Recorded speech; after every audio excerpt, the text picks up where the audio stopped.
Nasamsam ng mga otoridad ang mga pekeng pares ng tsinelas at sapatos na nagkakahalaga ng tinatayang 196.77 milyon sa isang industrial facility sa San Simon, Pampanga.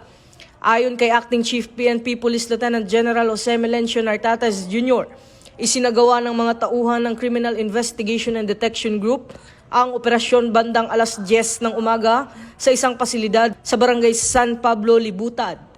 Sa naturang pagsalakay, nadiskubre ang 1,119 kahon ng smuggled at peking footwears, pati na rin ang isang injector machine at 8 molding machines na ginagamit umano sa paggawa ng mga peking produkto.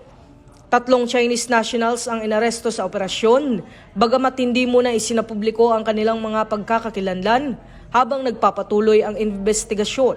Isinagawa ang raid matapos makatanggap ng mga reklamo mula sa online shoppers na nagsabing peke ang mga produktong ipinadala sa kanila. Ito ang bagong PNP para sa bagong Pilipinas, serbisyong mabilis, tapat at nararamdaman.